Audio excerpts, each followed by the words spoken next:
بسم اللہ الرحمن الرحیم رب زدنی علما إن الحمد لله نحمده ونستعينه ونستغفره ونؤمن به ونتوكل عليه ونعوذ بالله من شرور أنفسنا ومن سيئات أعمالنا من يهده الله فلا مضل له ومن يضلل فلا هادي له وأشهد أن لا إله إلا الله وحده لا شريك له وأشهد أن محمدا عبده ورسوله فإن خير الحديث كتاب الله وخير الهدي هدي محمد صلى الله عليه وسلم وشر الأمور محدثاتها وكل محدثة بدعة وكل بدعة ضلالة وكل ضلالة في النار. قال الله تبارك وتعالى في القرآن المجيد والفرقان الحميد بعد أن أقول أعوذ بالله السميع العليم من الشيطان الرجيم من حمزه ونفخه ونفسه. يا أيها الناس اتقوا ربكم الذي خلقكم من نفس واحدة وخلق منها زوجها وبث منهما رجالا كثيرا ونساء واتقوا الله الذي تساءلون به والأرحام إن الله كان عليكم رقيبا. يا أيها الذين آمنوا اتقوا الله حق تقاته ولا تموتن إلا وأنتم مسلمون. يا أيها الذين آمنوا اتقوا الله وقولوا قولا سديدا يصلح لكم أعمالكم ويغفر لكم ذنوبكم ومن يطع الله ورسوله فقد فاز فوزا عظيما. سبحانك لا علم لنا إلا ما علمتنا إنك أنت العليم الحكيم. رب اشرح لي صدري ويسر لي أمري واحلل عقدة من لساني يفقهوا قولي. الحمد لله الذي خلق السماوات والأرض وما بينهما في 6 أيام ثم استوى على العرش والصلاة والسلام على اشرف الانبیاء المرسلین نبینا محمد وعلی آلہ واصحابہ اجمعین اما بعد. اللہ رب العزت نے قرآن مجید کے اندر سورہ حج کے اندر ارشاد فرمایا وَمَن يُعَظِّمْ شَعَائِرَ اللَّهِ فَإِنَّهَا مِن تَقْوَى الْقُلُوبِ کہ جو اللہ رب العزت کی شعار کی تعظیم کرتا ہے وہ ان کے دلوں کے ان کے قلوب کی طہارت کا باعث بنتا ہے. انشاءاللہ آج ہم کوشش کریں گے کہ اس آیت کی روشنی میں اہل علم کا مقام آپ کے سامنے بیان کریں، لیکن اس سے قبل کہ ہم آج کے درس کی ابتدا کریں، کوئی بتا سکتا ہے کہ کل بنیادی طور پر 2 حقوق یا 2 حق کے متعلق جو علماء کے ہم نے بیان کیے تھے وہ کون سے 2 حق ہیں؟ بتا سکتے ہیں آپ لوگ؟ ابھی جواب نہیں چاہیے مجھے. ہاں ظاہر سی بات ہے ہم آپ کے لیے انتظار نہیں کریں گے، جتنا وقت آپ کو دیا گیا ہے اتنا جو ہے آپ کو اس وقت میں جواب دینا پڑے گا. خیر، تو بات یہ عرض کر رہا تھا کہ کل ہم نے 2 حقوق بیان کیے تھے. پہلا حق یہ تھا کہ اہل علم سے محبت کی جائے اور دوسرا حق یہ تھا کہ اہل علم کی تعظیم کی جائے. سبحان اللہ. اس سے قبل کہ ہم آگے بڑھیں، اور ابھی 6:47 ہو رہے ہیں تو کم سے کم یوں سمجھے آپ 7:47 تک درس ہوگا، تو میری بات کو آپ لوگ توجہ سے سنیں. جیسا ہم کہتے چلے آ رہے ہیں کہ اللہ رب العزت کا بے انتہا فضل ہے کہ اللہ رب العزت نے ہمیں علم حاصل کرنے کی توفیق دی ہے. میں بارہا یہ کہہ رہا ہوں کہ علم سیکھنے سے پہلے علم کے آداب کا لحاظ رکھنا ضروری ہے. خطیب بغدادی رحمہ اللہ نے ایک ادب جو میں آپ لوگوں کو نصیحت کروں گا کہ جس کا آپ لوگ بے حد خیال رکھیں، وہ یہ ہے، ہم یہ تو نہیں کہیں گے کہ یہ ادب واجب ہے یا فرض ہے، بالکل بھی نہیں، لیکن اہل علم نے اس کو ذکر کیا ہے. مثال کے طور پر خطیب بغدادی رحمہ اللہ نے الجامع الاخلاق للراوی و آداب السامی کے اندر بیان کیا کہ اہل علم جب بھی درس دیا کرتے تھے، چاہے وہ قتادہ ہو، امام مالک ہو، حتیٰ کہ امام بغوی کے متعلق ابن خلیقان بیان کرتے تھے کہ وہ باوضو ہوتے تھے. کیا معنی؟ کہ وہ باوضو ہو کر درس سنتے تھے اور باوضو ہو کر جو ہے وہ درس کے اندر شریک ہوتے تھے. کیوں ساتھیوں؟ یہ علم کا ادب ہے کہ انسان طاہر ہو. اور آپ جانتے ہیں مثال کے طور پر امام بخاری کے متعلق وہ تو غسل کیا کرتے تھے حدیث لکھنے سے پہلے. تو ہم بھی اس چیز کا خاص خیال رکھیں کہ جب اہل علم کی مجالس میں آئے تو علم حاصل جب ہم کریں تو ظاہر سی بات ہے طلبۃ العلم کا لباس، طلبۃ العلم کا انداز تکلم، طلبۃ العلم کا کھانا اور پینا، طلبۃ العلم کے شب و روز وہ دیگر لوگوں سے یا عوام سے مختلف ہوتے ہیں. تو سبحان اللہ. تو پہلا ادب یا یوں سمجھے آپ ایک ادب جو میں آپ لوگوں کو نصیحت کروں گا کہ جس کا آپ لوگ خاص خیال رکھیں کہ جب آپ درس میں شامل ہو تو باوضو شامل ہو، کیونکہ ایک ہیبت ہو، ایک تعظیم ہو علم کی. امام مالک کے متعلق آتا ہے کہ وہ غسل، یعنی قاضی یاد رحمہ اللہ ترتیب المدارک فی تقریب المسالک کے اندر نقل کرتے ہیں کہ جب امام مالک رحمہ اللہ حدیث بیان کرتے تھے تو آپ کا ایک خاص لباس، عطر، آپ جانتے ہیں معروف واقعہ ہے. کیوں؟ تعظیم رسول میں کہ میں جس کی حدیث سنا رہا ہوں وہ کوئی معمولی ذات نہیں ہے. سبحان اللہ. یعنی اللہ کے رسول صلی اللہ علیہ وسلم کی میں حدیث بیان کر رہا ہوں تو اس کی تعظیم بے حد ضروری ہے. نہیں آپ سمجھ رہے ہیں میری بات؟ اور سبحان اللہ یہ علم ہے ساتھیوں، روز مرہ کی زندگی میں آپ دیکھ رہے ہیں کہ ہر روز کافی لوگ مر رہے ہیں، ہر روز آپ کو جو ہے یہ خبر اینما تکون یدرککم الموت ولو کنتم فی بروج مشیدہ، آپ کہاں بھی ہو، جیسا اللہ رب العزت نے ارشاد فرمایا کہ آپ کہاں بھی ہو موت آپ کو آنے والی ہے۔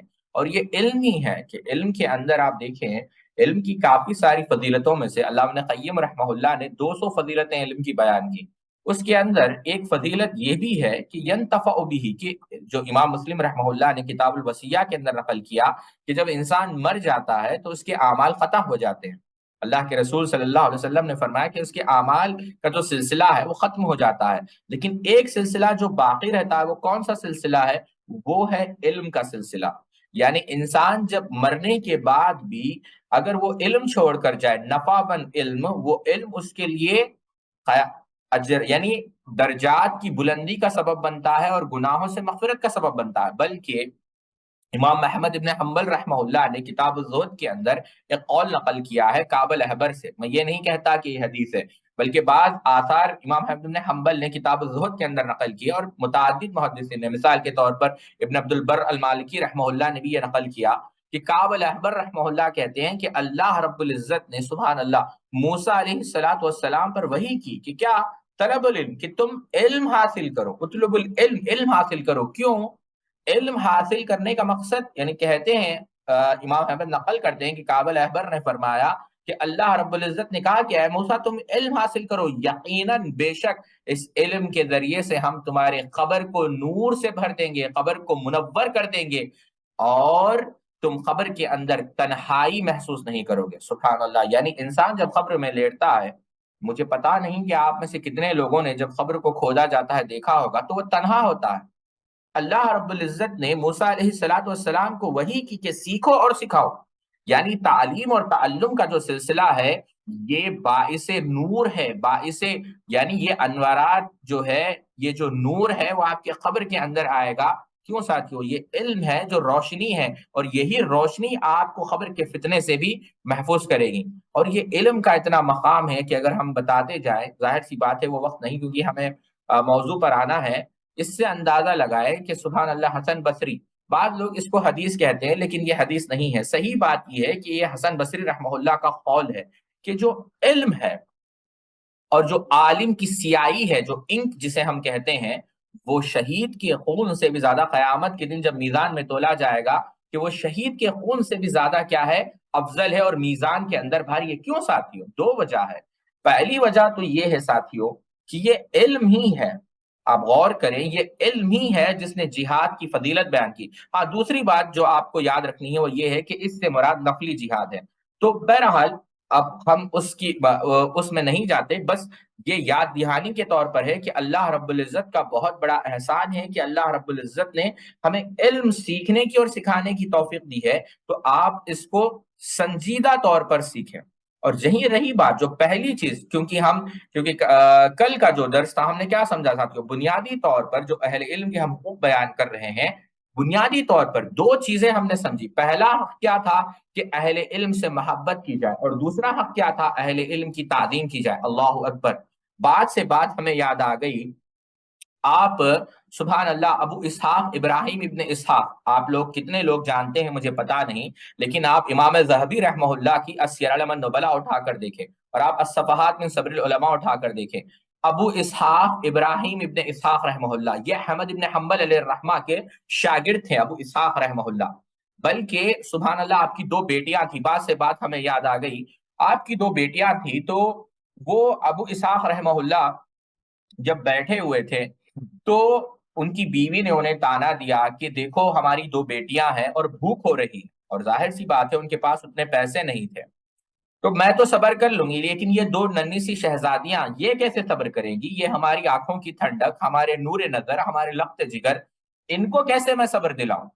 تو کہا کہ صبر کرو، کیا کر سکتی ہو؟ تو ان کی بیوی نے ان سے کہا کہ اے ابو اسحاق غور کریں کہ آپ اپنی کتابوں کو بیچ دیں۔ کیا کہا؟ کہ کتابوں کو بیچ دے کہ دو بیٹیوں کو کم سے کم کھانا مل جائے گا۔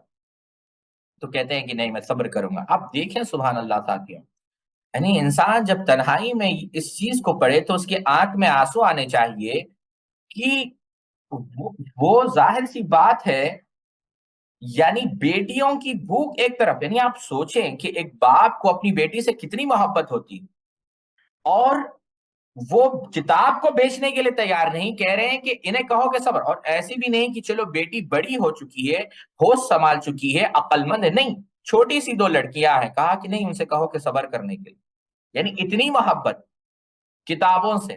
بلکہ مجھے بات یاد آ رہی ہے کہ جو بدائع الصنائع ہیں، جو فقہ حنفی کی معروف کتاب ہے، اصل میں علاء الدین رحمہ اللہ نے یہ شرح لکھی تھی تحفۃ الفقہا کی۔ تو جب سمرقندی رحمہ اللہ نے تحفۃ الفقہا لکھی، تو انہوں نے یہ کہا کہ جو بھی اس کتاب کی شرح لکھے گا، تو بہرحال کون اس کی شرح لکھ سکتا ہے؟ تو علامہ علاء الدین رحمہ اللہ نے اس کی شرح لکھی، بدائع الصنائع فی ترتیب الشرائع۔ بہرحال تو تحفۃ الفق تو علاء الدین رحمہ اللہ کے جو اہلیہ تھے، وہ اصل میں بیٹی تھی اسی شیخ کی، میں تفصیل سے بتاؤں گا آپ کو کبھی۔ تو مہر جو تھا یہ بدائع الصنائع تھا، سبحان اللہ، یعنی جو کتاب تھی وہ ان کا مہر تھا۔ اب غور کریں، دیکھیں یہ کتاب مہر تھی۔ اسحاق ابن راہویہ رحمہ اللہ کے متعلق آتا ہے کہ انہوں نے خاتون سے نکاح کیا محض اس لیے کہ وہ جو خاتون کے پہلے شوہر تھے وہ بیوہ تھی، جو پہلے شوہر تھے ان کے پاس امام شافعی رحمہ اللہ کی کتابیں تھیں، انہوں نے نکاح صرف اس لیے کیا کہ اگر میں اس خاتون سے نکاح کر لوں تو یہ کتابیں مجھے مل جائیں گی۔ بات سے بات کافی آگے بڑھتی چلے جائے گی، واقعات کے انبار ہیں، لیکن بتانا مقصد یہ ہے کہ انسان کو، طلباء کو خاص کریں، میں عوام کی تو بات نہیں کرتا، طلباء جب ان واقعات کو پڑھیں ان کے آنکھ نم ہو جانا چاہیے۔ اگر انسان کا علم اس کے آنکھ میں آنسو نہیں لا سکتا، اور انسان کا علم اگر اس کے دل پر خشیت طاری کر کر، اگر وہ عاجزی اور انکساری اس کے اوپر طاری نہ ہو اور اس کے آنکھ نم نہ ہو جائے، تو آپ سمجھ جائے کہ آپ کا علم نفامند علم نہیں ہے، آپ کا علم آپ پر اثر نہیں کر رہا ہے، کیونکہ علم کے اندر رقت ہوتی ہے۔ کیونکہ علم کام علم ہوتا کیوں ہے ساتھیوں؟ علم کا اصل مقصد یہ ہے کہ انسان نصیحت طلب کرے، اور نصیحت وہی طلب کرتا ہے جس کا دل نرم ہوتا ہے، سخت نہیں۔ اور جس کے دل، میرے آنکھوں سے جو بہ نکلتے تھے آنسو ندامت میں، وہی بخشش کے موتی بن گئے دریائے رحمت میں۔ بات سے بات دوسری طرف چلی جائے گی، ابو اسحاق بیٹھے ہوئے تھے تو اتنے میں ایک شخص آیا، اور 2 اونٹوں کے ساتھ، اور 2 اونٹوں کے اندر کیا تھے؟ کاغذات تھے، کھانے کا سامان تھا، اعلیٰ سے اعلیٰ کپڑا تھا، اور اس نے کہا کہ ابو اسحاق کون ہے؟ کہا میں۔ کہا کہ یہ 2 اونٹوں پر سامان ہے، خراسان سے آیا ہے، ایک آدمی نے بھیجا ہے، اور پورا سامان ان کے گھر میں ڈال دیا۔ اللہ اکبر! آپ دیکھیں کہ اللہ رب العزت کیسے مدد کرتا ہے علماء کی، طلباء کی۔ اگر آپ سوچ رہے ہیں کہ شیخ ہمارے پاس لیپ ٹاپ نہیں ہے، شیخ ہمارے پاس لائبریری نہیں ہے، شیخ ہمارے پاس درس سننے کے لیے موبائل فون تک نہیں ہے، آپ مخلص ہوں یقیناً، اور بے شک اللہ رب العزت آپ کی مدد کرے گا۔ اللہ رب العزت، تاریخ آپ اٹھا کر دیکھیں کہ اللہ رب العزت نے شاید ہی انبیاء علیہ الصلوۃ والسلام کے بعد جس طریقے سے اہل علم کی جماعت کی مدد اور نصرت کی ہے، شاید ہی اس کی نظیر آپ کو دوسری کسی جماعت میں ملی ہو۔ تو وہ شخص آیا اور اس نے، یعنی 2 اونٹوں پر بھرا پڑا سامان ہے، تو سبحان اللہ، تو انہوں نے پوچھا کہ کس نے بھیجا ہے؟ کہا اس نے قسم اٹھائی ہے اور کہا ہے کہ آپ، سبحان اللہ، اس نے قسم اٹھائی ہے اور کہا ہے کہ آپ جو ہے، یعنی اس کا نام جو ہے آپ کو بتایا نہ جائے۔ ایسے بہت سارے واقعات ہیں، میں 2 مثالیں دیتا ہوں اسائنمنٹ کے طور پر، میں واقعہ بیان نہیں کروں گا کیونکہ ظاہر سی بات ہے بات لمبی ہو جائے گی۔ آپ عفان ابن مسلم رحمہ اللہ کا واقعہ اٹھا کر دیکھیں، جس کو امام ذہبی نے سیر اعلام النبلاء کے اندر نقل کیا ہے، عفان ابن مسلم کا۔ اور دوسرا معروف واقعہ ہے 4 محمد کا واقعہ، آپ نیٹ پر مار لیجئے 4 محمد کا واقعہ، آپ کو مل جائے گا۔ جہاں تک ہمیں یاد آ رہا ہے شیخ مقصود حسن فیضی کی بھی ایک کلپ ہے، اس پر آپ اٹھا کر دیکھیں دونوں کی مدد اللہ رب العزت نے کیسی کی، آپ اٹھا کر دیکھیں۔ چلیے ہم دوسری طرف نہ جاتے ہیں، ابو اسحاق رحمہ اللہ کے پاس، ابو اسحاق رحمہ اللہ درس دے رہے تھے۔ درس دینے کے لیے جب وہ مسجد میں داخل ہوئے تو آپ کے جوتے کو قاضی ابو یوسف، جو امام ابو حنیفہ رحمہ اللہ کے کیا تھے؟ شاگرد تھے، ان کے پڑپوتے نے اس جوتے کو پکڑا۔ سبحان اللہ، غور سے سمجھے آپ، جوتے کو استاد کو پکڑا اور بازو پر رکھ دیا، اور پھر جب وہ استاد آئے تو جوتے کو جو ہے پہنایا۔ تو اس وقت ابو اسحاق رحمہ اللہ نے کہا غفر اللہ لک، اللہ آپ کو معاف کرے۔ اس کے بعد نوجوانی میں ہی قاضی ابو یوسف رحمہ اللہ کے اس پوتے کا انتقال ہو گیا۔ غور سے سمجھے میری بات، تو ان کو جب خواب میں دیکھا گیا تو ان سے پوچھا ما فعل اللہ بکا، کہ کیا ہوا آپ کے ساتھ نوجوان؟ تو اس نوجوان نے عالم رؤیا میں کہا کہ اللہ رب العزت نے اس عالم کے جوتوں کو ٹھیک کرنے کی وجہ سے، اس عالم کی دعا کی برکت سے میرے گناہوں کو معاف کر دیا۔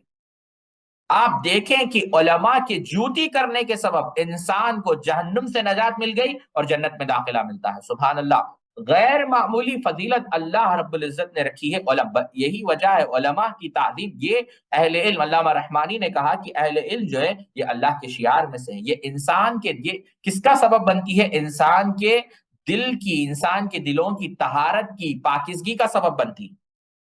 تعظیم بہت ضروری ہے کیونکہ یہ دوسرا ادب تھا اور مکمل کل بات۔ اور آپ دیکھیں جگہ جگہ آپ کو تعظیم ملے گی، آپ اٹھا کر دیکھیں امام اللہ، خود اللہ کے رسول صلی اللہ علیہ وسلم کی صاحب النالین، صحابہ کے متعلق عبداللہ ابن مسعود کی سیرت آپ پڑھیں۔ سیدنا عبداللہ ابن مسعود غیر معمولی صحابی ہے۔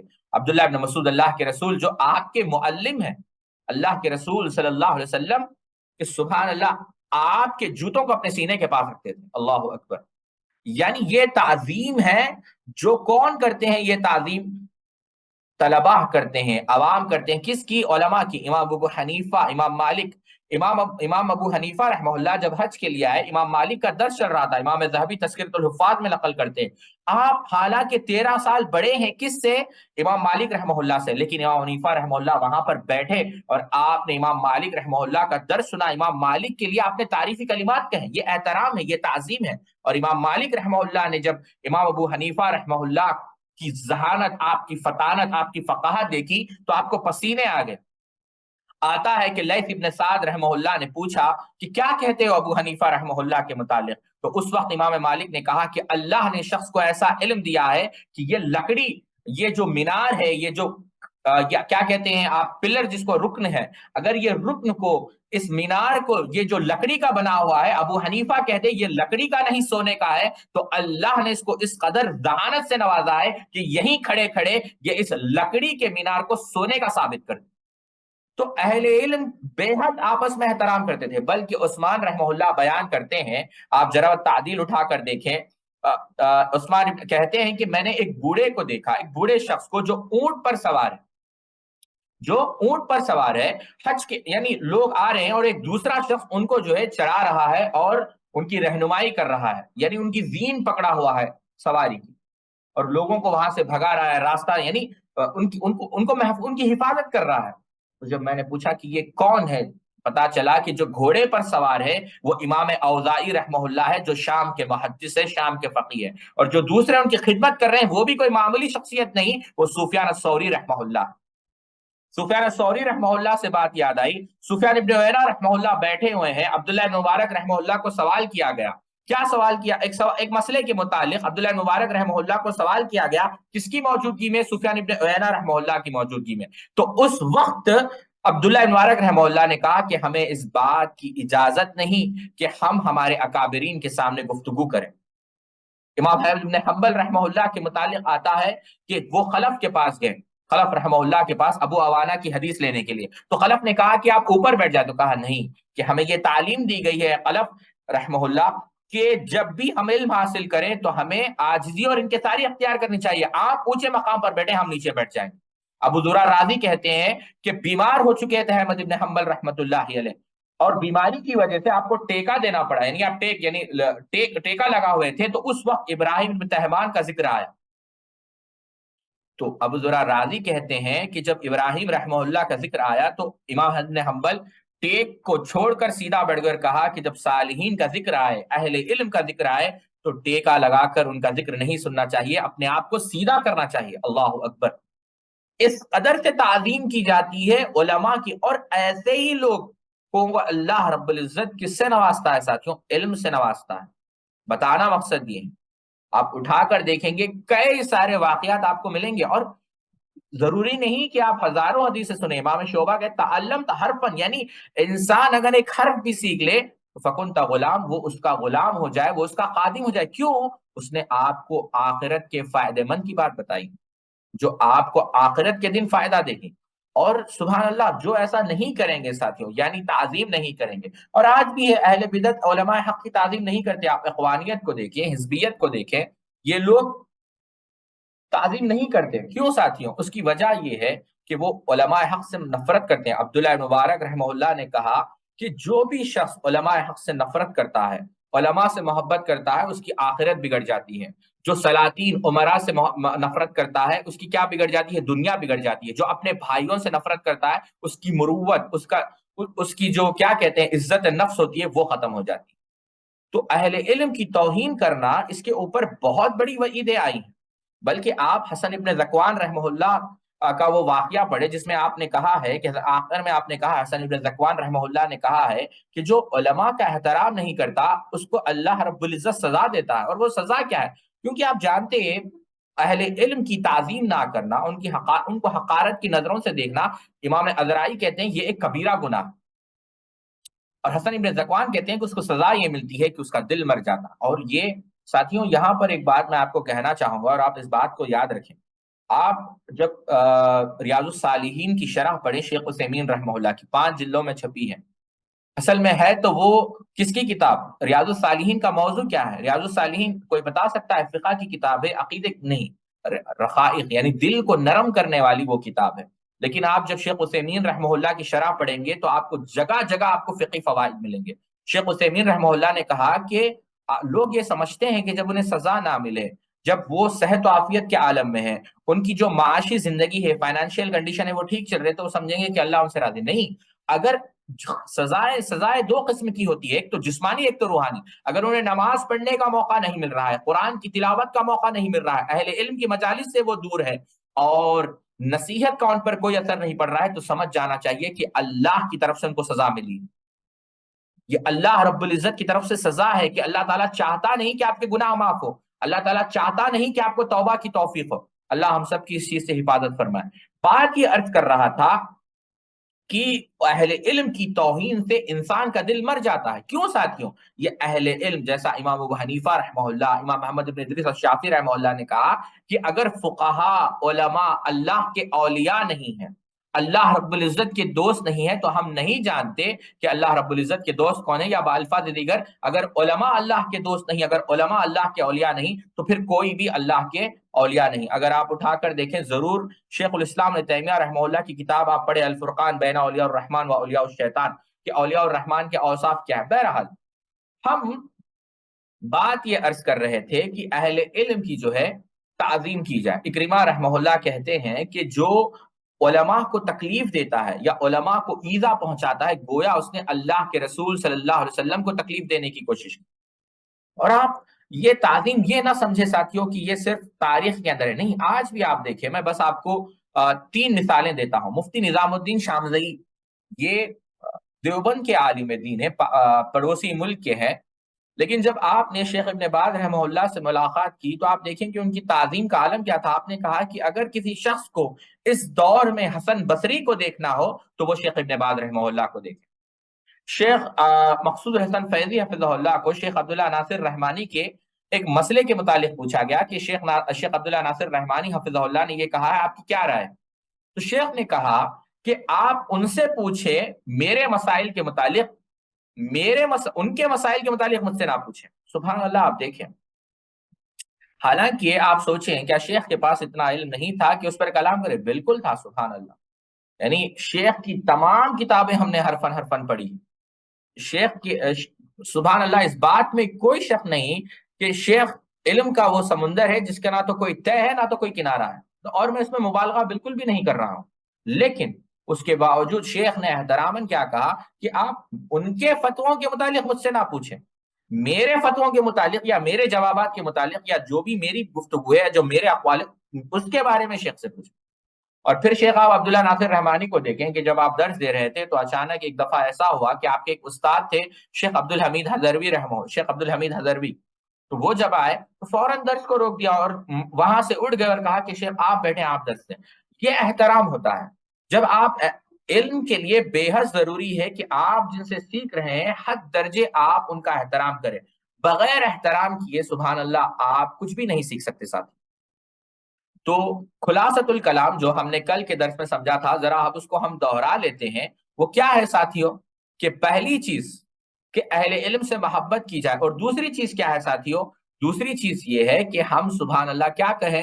اہل علم کی تعظیم کریں۔ اور یہ اہل علم کی تعظیم اگر بات سے بات آ جائے تو کافی ساری باتیں نکلے گی، لیکن ایک بات جو یعنی اگر آپ امام ذہبی رحمہ اللہ کی سیر اعلام نبلا اٹھا کر دیکھیں تو آپ کو ایک واقعہ ملے گا سبحان اللہ، جو جب آپ ابو عبداللہ محمد ابن نصر کا ترجمہ پڑھیں گے آخر میں، آپ اٹھا کر دیکھیں سیر اعلام نبلا، اسماعیل ابن احمد کا ایک واقعہ آپ کو ملے گا۔ آپ میں سے کتنے لوگ اسماعیل ابن احمد کو جانتے ہیں؟ اسماعیل ابن احمد گورنر تھے سمرقند کے، اسماعیل ابن احمد گورنر تھے سمرقند کے، 3 صدی کی بات ہے۔ کوئی بتا سکتا ہے کہ ان کا تعلق کس ڈائنسٹی سے تھا؟ کوئی شخص یا کوئی کیا کہتے ہیں سبحان اللہ کیا کہتے ہیں ہم، طالب علم کوئی بتا سکتا ہے کہ ان کا تعلق کس ڈائنسٹی سے تھا اسماعیل ابن احمد کا؟ 3 صدی کے بنو عباسیہ کا دور ہے، یعنی ایسا نہیں ہے کہ میں نے جو ہے کیا کہتے ہیں کہیں دور کی بات کر رہا ہوں۔ آپ اٹھا کر دیکھیں اسماعیل ابن احمد، دیکھیے سبحان اللہ، میں یہاں پر طلبہ کو نصیحت کرنا چاہوں گا کہ دیکھیں تاریخ پڑھنا بے حد ضروری ہے، تاریخ، ہسٹری، اور ہسٹری سے مراد صرف اسلامک ہسٹری نہیں۔ کیوں ساتھیو؟ آپ قرآن مجید پر غور کریں، الم تری کیف فعل ربک باصحاب الفیل، اللہ رب العزت نے کیسے تنبیہ کی؟ کیا تم نے تاریخ نہیں پڑھی؟ کیا تم نے دیکھا نہیں کہ ماضی میں بھی کچھ لوگوں نے ایسے ہی جو ہے کوشش کی تھی دین کو یا دین کے شعار کو نقصان پہنچانے کی، اور ہم نے کیا کیا ان کے ساتھ؟ لإلاف قریش، کیا تم نے دیکھا نہیں ہم نے تم کو کیا دیا؟ امن دیا، کس سے؟ خوف سے، آمنہم من خوف۔ تاریخ کے ذریعے سے اللہ رب العزت نے اسباب بیان کیے، تلک من انباء الغیب نوحیھا الیک ما کنت تعلم انت ولا قومک من قبل ھذا، بہت سارے واقعات قرآن مجید کے اندر بیان کیے گئے۔ کیوں ساتھیوں؟ وجہ کیا ہے؟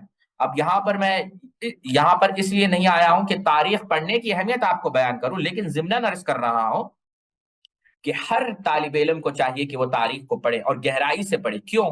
وہ دیکھیں جس طرح انسان جو کھانا کھاتا ہے وہ کھانا جو ہے انسان کے جسم کا حصہ بنتا ہے، اور تاریخ جو اس کی ارتقاء ہے مختلف مراحل سے گزر کر، وہ بھی یعنی وہ ترقی اور تدلی، انسان تاریخ پڑھے گا، غور کرے گا تو دوبارہ وہ غلطی نہیں دہرائے گا، اور ہمیشہ تاریخ اپنے آپ کو دہراتی ہے۔ اور یہ میں نہیں کہہ رہا ہوں، حسب النال بالنال کا کیا معنی ہے؟ کہ نقش قدم پر تم ضرور چلو گے، کس کے؟ یہود و نصارہ کے۔ کیا معنی نقش قدم پر چلنا؟ اب تاریخ اٹھا کر دیکھ، تاریخ کو غور سے پڑھیں۔ اب ہمارا حال یہ ہے کہ جب ہم نے سبحان اللہ، اب میں کیا بتاؤں، بہرحال بات دوسری طرف چلی جائے گی، گوگل سے ایسا بتا رہا ہے کہ ہاں سمانید یعنی اصل میں وہ ایرانین ڈائنسٹی کے تھے، اور اصل میں مأمون راشد کے جو بیٹے تھے وہ وہاں پر گئے یعنی سمرقند میں، اور چاروں میں پھر لڑائی ہوئی، اور 3 صدی میں اس نے دوسرے جو وہاں پر جو زیدیہ تھے، زیدیہ کی اس نے مخالفت کی، زیدیہ کو وہاں پر ہٹا کر اپنی خلافت کم و بیش 15 سال اس نے حکومت کی۔ جو آپ کس نے پوچھا یہ سوال؟ زینب ریاض جی، تو صحیح ہے لیکن ادھوری بات تھی وہ، تو مکمل میں نے آپ کو بتائی ہے۔ بہرحال اسماعیل ابن احمد بیان کرتے ہیں کہ میں بیٹھا ہوا تھا سمرقند میں فیصلہ کرنے کے لیے، یعنی لوگوں کے درمیان میں فیصلہ کر رہا تھا، اتنے میں کون آئے؟ غور سے سنیں آپ بات، اتنے میں کون آئے؟ اتنے میں ابو عبداللہ محمد ابن نصر المروزی آئے، بہت بڑے امام آپ محمد ابن نصر المروزی کی کتاب السنہ دیکھیے، تعظیم و قدر الاصطلاح دیکھیے، یہی ابن معین کے شاگرد ہیں، بہت بڑے امام ہیں۔ جب وہ آئے تو میں کھڑا ہو گیا ان کی تعظیم میں، ان کے استقبال میں، ان کے اکرام میں۔ تو میرا جو بھائی تھا اسحاق وہ ناراض ہو گیا، کہا تم گورنر ہو اور ایک عام آدمی کے لیے اٹھ رہے ہو، اور اس نے احترام نہیں کیا۔ غور سے، کس نے احترام کیا؟ اسماعیل نے۔ کس نے احترام نہیں کیا؟ اسحاق نے۔ اور اس کے بعد وہ چلے گئے۔ اسماعیل ابن احمد کہتے ہیں، آپ پڑھنا چاہیں تو امام ذہبی کی سیر اعلام نبلا اٹھا کر دیکھ سکتے ہیں، میں قصہ کہانی نہیں سنا رہا ہوں۔ اسماعیل ابن احمد کہتے ہیں میں کافی پریشان ہو گیا، کیونکہ میرے بھائی نے مجھ سے یہ کہا کہ تم ایسا کرو گے، تم عام لوگوں کے لیے اٹھ جاؤ گے تو تمہاری سیاست چلے جائے گی، یعنی تم یوں سمجھو یعنی لوگ تم سے بغاوت کریں گے، تم لوگ یہ سمجھیں گے کہ تم کمزور ہو۔ اب کہتے ہیں کہ میں کافی پریشان ہو گیا اور میں ایسا لیٹا اور مجھے نیند لگی، تو اللہ کے رسول صلی اللہ علیہ وسلم میرے خواب میں، اور اللہ کے رسول صلی اللہ علیہ وسلم میرے سامنے کھڑے ہوئے ہیں، اور میرے بازو کون کھڑے ہوئے ہیں؟ میرا بھائی اسحاق کھڑا ہوا ہے۔ اللہ کے رسول نے کہا، سبحان اللہ، غور کریں آپ، کہ اے اسماعیل، جو تم نے تعظیم کی ہے ابو عبداللہ محمد ابن نصر المروزی کی، اس کی وجہ سے تمہاری سلطنت بھی باقی رہے گی اور تمہاری اولاد بھی باقی رہے گی. یعنی تم نے علماء کی تعظیم کی ہے، اہل علم کی، اس عالم کی تم نے تعظیم کی ہے، اس کی بدولت اللہ رب العزت تمہارے سلطنت کو بھی برباد نہیں کرے گا اور تمہاری اولاد کو بھی برباد نہیں کرے گا. اور اسحاق کو کہا کہ اللہ رب العزت اس کی سلطنت کو بھی برباد کر دے گا اور اللہ رب العزت اس کی اولاد کو بھی برباد کر دے گا. اللہ اکبر. آپ اس سے اندازہ لگائیں. تو میں یہی کہتا ہوں کہ یہ چیز جو ہم آپ کو پڑھا رہے ہیں، آپ یہ نہ سمجھیں کہ کوئی معمولی چیزیں ہیں، نہیں، یہ اہم آداب ہے جس کا آپ کو خیال رکھنا ہے. تو یہ دو باتیں الحمدللہ یوں سمجھے اختصار سے، یوں کوئی یہ نہ سمجھے، کوئی اگر یہ سمجھ رہا ہو کہ یہ ڈیٹیل ہے، یہ بالکل بھی ڈیٹیل نہیں، یہ تو صرف اختصار ہے. آپ یوں سمجھے as precise as possible, as لیس ایز پاسبل. چلیے تیسرا ادب جو ہے یعنی اہل علم کا، ہم اس پر آتے ہیں. تیسرا ادب یہ ہے ساتھیوں کہ ہم علماء سے علم کا حصول اور ان سے گہری وابستگی رکھیں. گہری وابستگی سے معنی کیا ہے ساتھیوں؟ گہری وابستگی سے معنی یہ ہے کہ ہم مسلسل ان سے رابطے میں رہیں، مسلسل ان سے استفادہ کریں. یعنی گہری وابستگی ہو، کنیکشن ہو. کیوں ساتھیوں؟ اہل علم میں عوام میں فرق کیا ہے؟ فرق یہ ہے کہ عوام فتنہ آنے کے بعد، فتنہ پھیل جانے کے بعد اور فتنے کے اثرات مرتب ہونے کے بعد سمجھے گی کہ یہ فتنہ. آپ سمجھ رہے ہیں میری بات؟ علی مرزا جب آیا تھا تو اہل علم نے پہلے ہی نشاندہی کر دی تھی کہ یہ شخص گمراہ کرنے والا ہے. لیکن جب عوام سن رہی تھی، سننے والے کوئی اور نہیں ہے، ہمارے ہی لوگ ہیں، سن رہے تھے کہ قرآن و حدیث کا حوالہ دیتا ہے، انٹرنیشنل نمبرنگ ہے، بہرحال جو بھی ہے. اب جب اتنا اب لوگوں کو سمجھ میں آ رہا ہے کہ ہاں یہ فتنہ تھا، تو عوام میں حسن بصری رحمہ اللہ کہتے ہیں کہ علماء کے پاس متوسمین، سورہ ہجر کی آیت پڑھیں آپ، وراثت اللہ رب العزت کو دیتا ہے، دور اندیشی. وہ اندازہ لگاتے ہیں. آپ بات دوسری طرف چلے جائے گی، شیخ الکل فی الکل میاں نصیر حسین محدث دہلوی کی سیرت پر ایک کتاب ہے، آپ ضرور پڑھیں، الحیات بعد الممات. بہادر شاہ ظفر کو تو آپ جانتے ہوں گے، جو مغلیہ سلطنت کا بادشاہ تھا اور کافی اچھا شاعر تھا. ظفر آدمی اس کو نہ جانیے گا، ہو وہ چاہے جیسے بھی فہم و ذکا، صاحب فہم و ذکا، جسے عیش میں یاد خدا نہ رہی اور جسے تیش میں خوف خدا نہ رہا. بہادر شاہ ظفر بڑا اچھا شاعر تھا. بہادر شاہ ظفر نے شیخ الکل کو خط لکھا کہ آپ دلہی کے سلطنت کے مفتی بنے. شیخ الکل فی الکل میاں نصیر محدث دہلوی. یہاں پر یہ بھی بات بتانا چاہوں گا کہ عموماً طلبہ یہ کرتے ہیں کہ ہم جو ہے اصول ثلاثہ پڑھنا چاہیں، قواعد الاربع پڑھنا چاہیں، کشف الشبہات پڑھنا چاہیں. نہیں ساتھیوں، آپ بالکل بھی پڑھیں، لیکن اہل بر صغیر کے جو علماء ہیں وہ بھی کوئی معمولی علماء نہیں.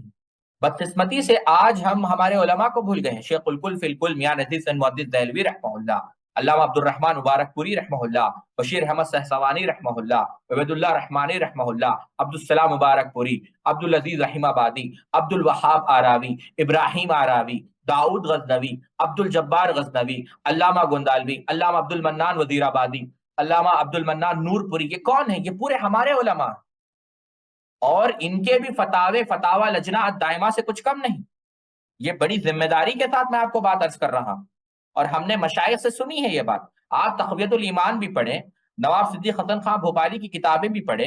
ایسا نہیں ہے کہ آپ صرف اگر یوں سمجھے کتابیں نہیں، عقائد کے اوپر جتنا اہل حدیث کے علماء، بر صغیر کے علماء، آج بھی آپ دیکھیں یمن کے علماء کو آپ نہیں جانتے، شیخ مقبل بن ہادی الوادی کے تلامذہ کو آپ نہیں جانتے، شیخ علامہ البانی کے جو بڑے بڑے تلامذہ ہیں، چاہے وہ شیخ علی حسن حلبی ہو، شیخ مشہور علیہ سلمان ہو، نہیں جانتے. کیوں؟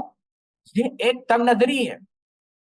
دین کو صرف سعودی مشائخ کے نقطہ نظر سے نہ دیکھیں. یہ میں مخلصتاً آپ کو اور مجھ کو نصیحت کر رہا ہوں. علماء بہت زیادہ ہیں. آپ شام کے علماء کو دیکھیں، بلکہ آپ تعجب کریں گے، افریقہ کے علماء کو آپ اٹھا کر دیکھیں، بڑے بڑے علماء افریقہ کے اندر موجود.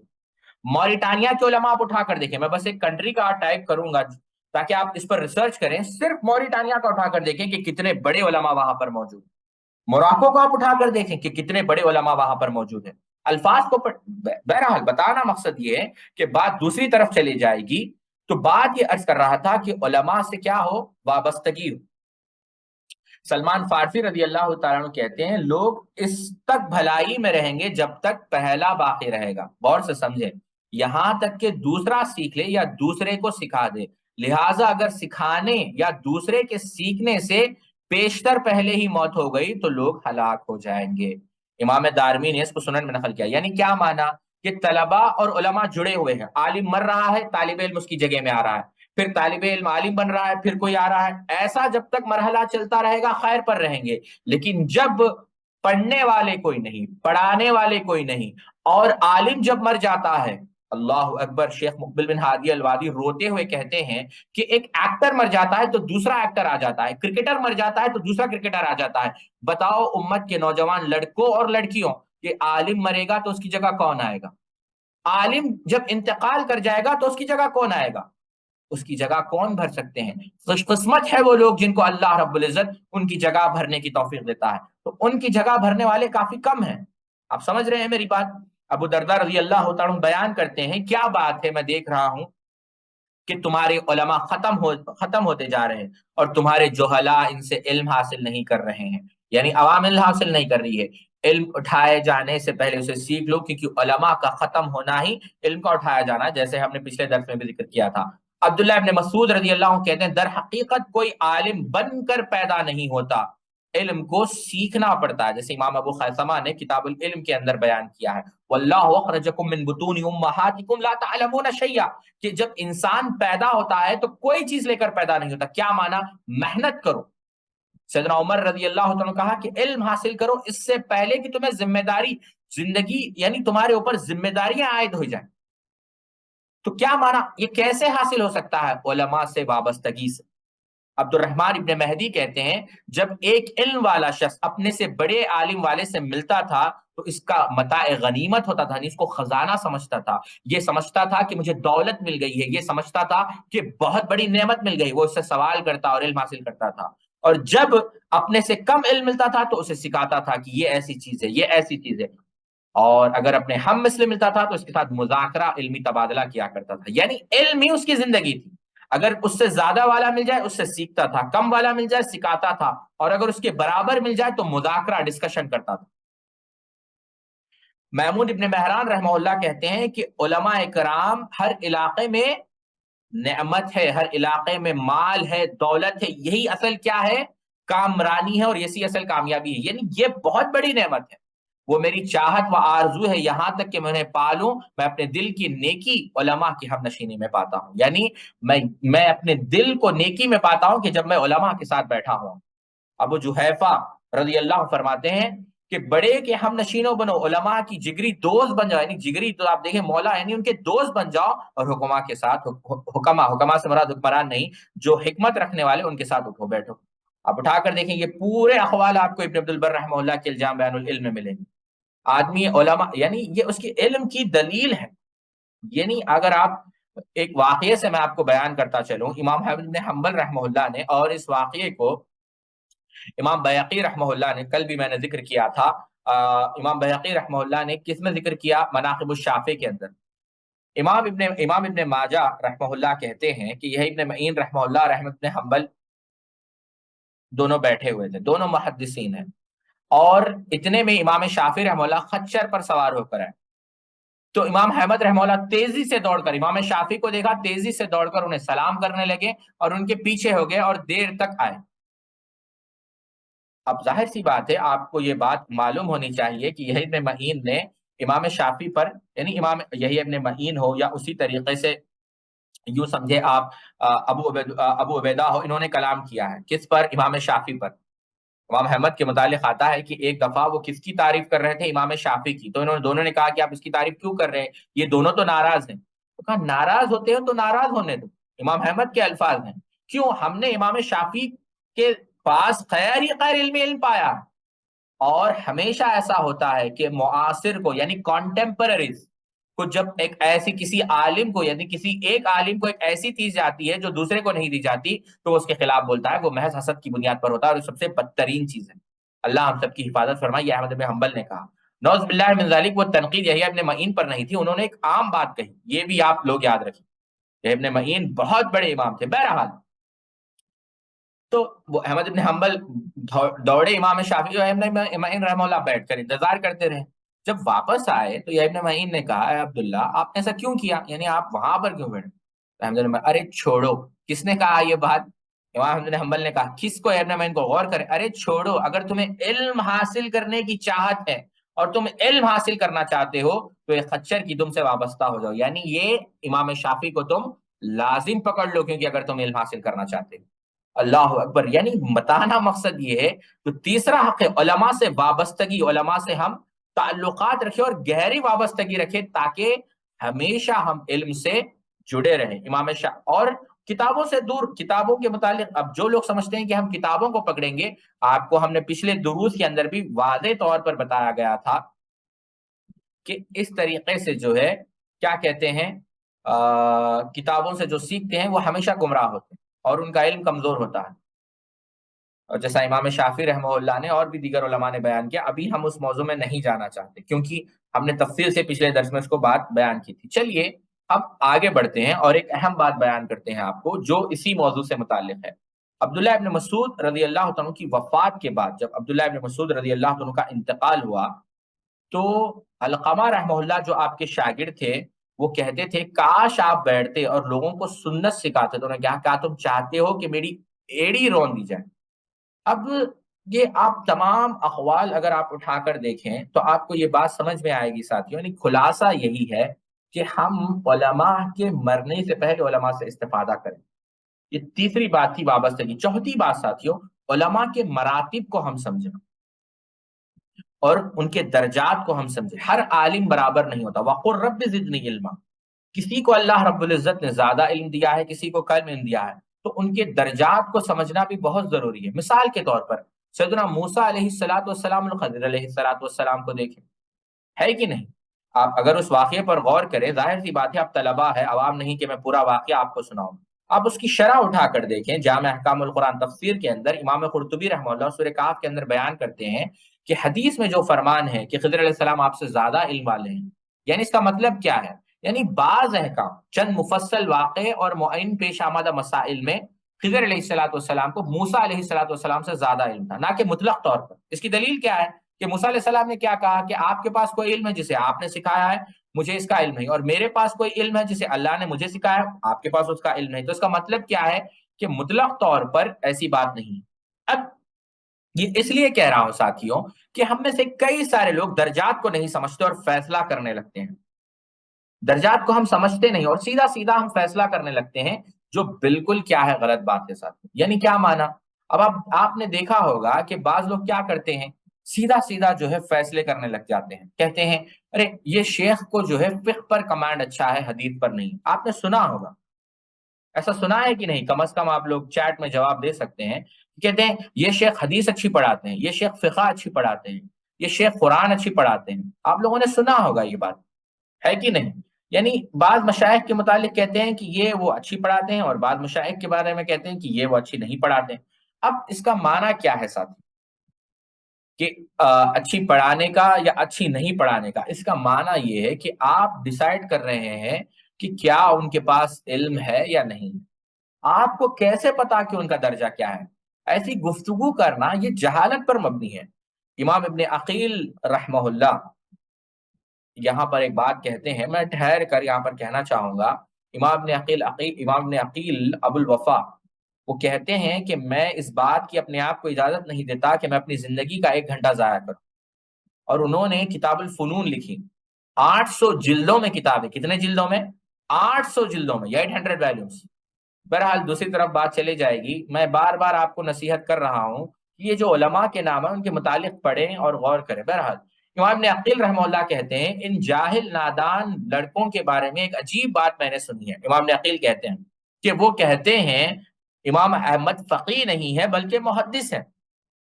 فرماتے ہیں یہ حد درجہ جہالت ہے کیونکہ ان کے کچھ اختیارات، ترجیحات ہیں جنہیں انہوں نے احادیث کی بنیاد پر اپنایا ہے. اس سے اکثر لوگ نہیں جانتے. بسا اوقات انہیں بڑے بڑوں پر اضافہ کیا گیا ہے. کیا مانا ساتھی؟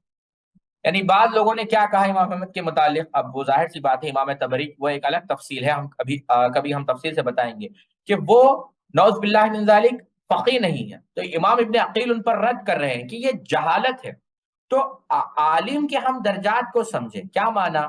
علماء کے ہم مقام کو سمجھیں، ہم ان کے متعلق فیصلے نہ کریں. اگر ہم فیصلہ کرنے کے قابل ہوتے تو ہم سیکھتے کیوں؟ ہم تو سکھانے والے ہوتے.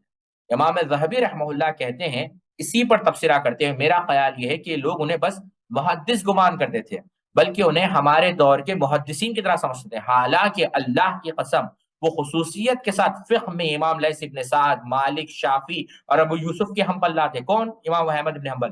زہد و ورع میں فضیل ابن یاس، ابراہیم بن ادہم کے درجے پر فائز تھے۔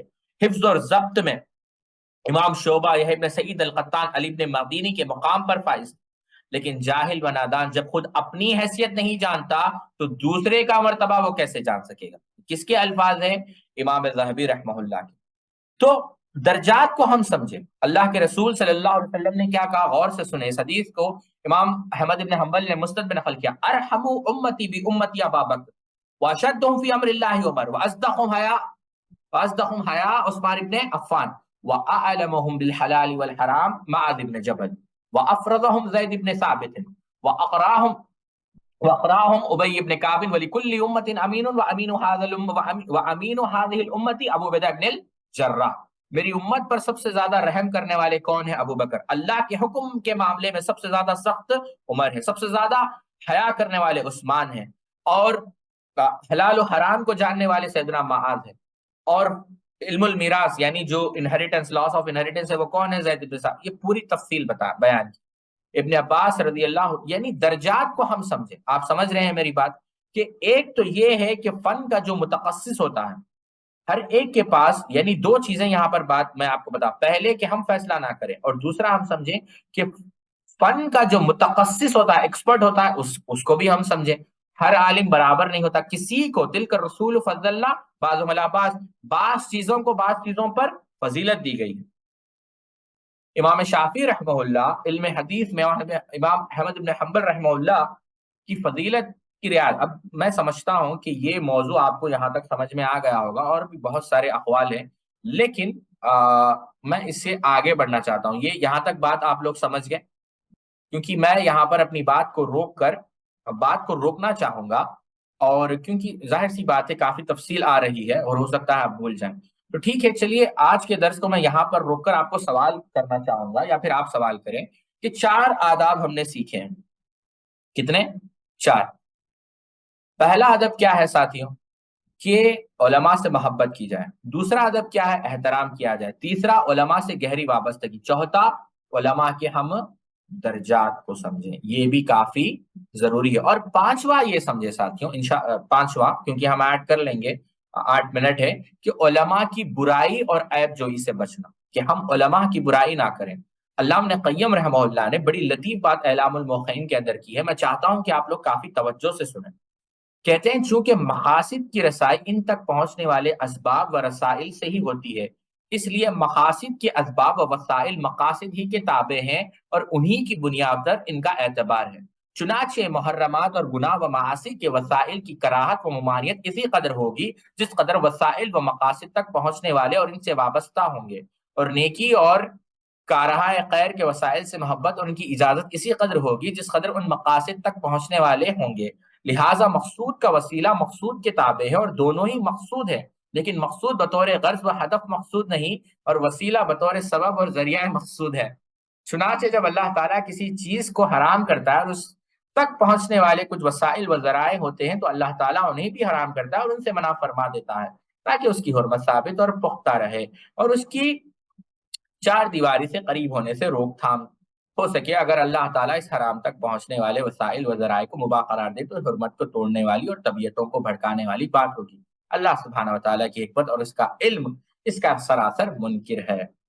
کتنے لوگوں نے یہ بات سمجھی ہے؟ کتنے لوگوں نے یہ بات نہیں سمجھی؟ وہ نو ٹائپ کر دیں جو نہیں سمجھے ہیں، جو ابن قیم کی بات۔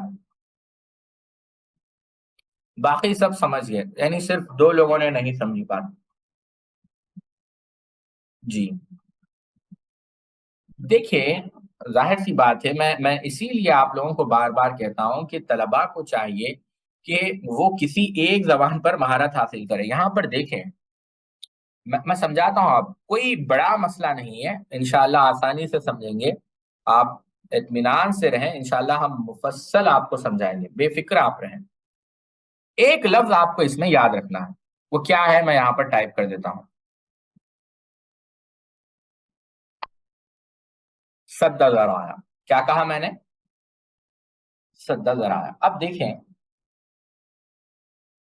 فرض کریں یہاں پر ایک چھوٹا سا لڑکا ہے، ٹھیک ہے، یہ ایک چھوٹا سا لڑکا ہے،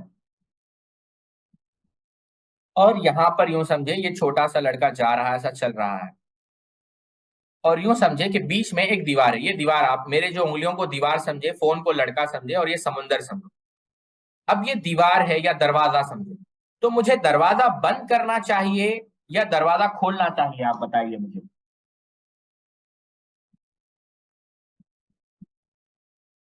آپ سمجھے میری بات، کہ ایک لڑکا ہے جو راستہ بند کرنا چاہیے. بارک اللہ فیکم. اب آپ دیکھیں دل نواز، غور سے سنیں میری بات. کیوں بند کرنا چاہیے؟ کیونکہ بچے کو خطرہ ہے. سدا ذرائع کہتے ہیں برائی ہے، اور دوسری چیز برائی کی طرف لے کر جا رہی ہے تو اس کو بھی روک دیا جائے گا. یہ سمجھیں آپ میری بات. اب دیکھیں، آپ بغاوت ہے، خروج ہے، بغاوت کو کیوں روک دیا گیا؟ بغاوت انسان کرے گا، حکمران کے خلاف بولے گا، مسلمان حکمران کے خلاف. اب مسلمانوں کی فوج آئے گی، مسلمان لڑیں گے، دونوں طرف کون مریں گے؟ مسلمان ہی مریں گے. اتنا بڑا فتنہ ہے، دیکھیں آپ. تو بغاوت کو خروج سے منع کیا. اور بھی بہت ساری مثالیں ہم دے سکتے ہیں. لا تقربوا الزنا، زنا کے قریب بھی مت جاؤ. سد ذرائع، اس کے لیے کیا کہا؟ نگاہوں کی حفاظت. کیوں؟ کہ نگاہ اگر انسان دیکھے تو ہو سکتا ہے وہ زنا کی طرف انسان کو مائل کرے. سد ذرائع اسے کہتے ہیں. سد ذرائع مستقل ایک فقہ کا بہت بڑا موضوع ہے. تو یہاں پر انہوں نے سد ذرائع کی بحث کی ہے ابن قیم رحمہ اللہ نے. بات آپ سمجھیں، بات آپ سمجھ گئے؟ آپ لوگوں کو بات سمجھ میں آئی؟ سد ذرائع کسے کہتے ہیں؟ ایک برائی ہوتی ہے، وہ برائی کی طرف دوسری چیز لے کر جاتی ہے. اللہ رب العزت حکمت والا ہے، اس چیز کو بھی حرام کر دیتا ہے تاکہ انسان بڑی برائی کی طرف جائے ہی نہیں. آپ سمجھ رہے ہیں میری بات؟ ایک برائی اگر دوسری بڑی برائی کے لیے راستہ کھولتے ہیں تو اللہ رب العزت اس برائی کو بھی روک دیتا ہے. یہ ہے حکمت، یہ ہے شریعت، یہ ہے فقہ. اب دوبارہ جب میں نوٹ بھیجوں گا تو غور سے علامہ قیم رحمہ اللہ کو کلام پڑھے. ایک نیکی ہے، دوسری نیکی اس کی طرف لے کر جا رہی. جیسا اللہ کے قریب آپ کو ہونا ہے، علم سیکھنا ضروری ہے، علم کے لیے علماء ضروری ہے. تینوں راستے اللہ رب العزت نے کھول دیے کہ جاؤ علماء کے پاس تاکہ علم سیکھو، تاکہ مجھ تک پہنچو، تاکہ جنت میں داخل ہو. آپ سمجھ رہے ہیں؟ ایک تو ہے یہ سمجھ رہے، یہ بات سمجھ گئے آپ لوگ جو میں کہہ رہا ہوں؟ اگر آپ لوگ سمجھ گئے تو کافی بڑی بات ہے، ورنہ میں دوبارہ سمجھا دوں گا کیونکہ کافی مشکل ہے، ظاہر سی بات ہے. بارک اللہ فیک. تو بات مختصر یہ تھی جو میں عرض کر رہا تھا. تو ابن قیم نے یہ بات بیان کی. اب آگے کیا بیان کر رہے ہیں وہ دیکھیں، وہ کافی جو ہے اہم ہے. آگے یہی بات ہے، اشارہ اس بات کی طرف ہے کہ جب علماء کی آپ لوگ توہین کریں گے یا علماء کی جو ہے برائی کریں گے یا علماء کی عیب جوئی کریں گے تو وہ انسان کی آخرت کو بگاڑ دیں گے، جیسا ہم نے پہلے ہی ذکر کیا تھا. تو یہ مختصر سی باتیں تھی. تو 5 حق ہم نے بیان کیے. کوشش کریں گے کہ کل وہ پورے حقوق ختم ہو جائیں. علماء سے محبت کی جائے، علماء کی تعظیم کی جائے، علماء سے گہری وابستگی ہو، اور علماء کی عیب جوئی نہ بیان کیا، علماء کے ہم درجات کو سمجھیں. یعنی ہر عالم، ظاہر سی بات ہے وہ جو ہے ہر متخصص، یعنی تخصص بعض علماء حاصل کرتے ہیں، بعض جو ہے فیلڈز میں، درجات کو ہم سمجھیں. یہ بات آپ یاد رکھیں. اس کی مثال ہم انشاءاللہ کل اور بھی تفصیل سے سمجھائیں گے جب ہم اس کو ریوائز کریں گے. انشاءاللہ کوشش کریں گے کل 6:15 کو ہی ہم جوائن ہو جائیں. تو یہ مختصر سی باتیں تھی. اللہ رب العزت سے دعا ہے اللہ رب العزت ہم سب کو کہنے سننے سزا عمل کرنے کی توفیق عطا فرمائے. سبحانک اللہم و بحمدک، اشہد ان لا الہ الا انت، استغفرک و اتوب الیک.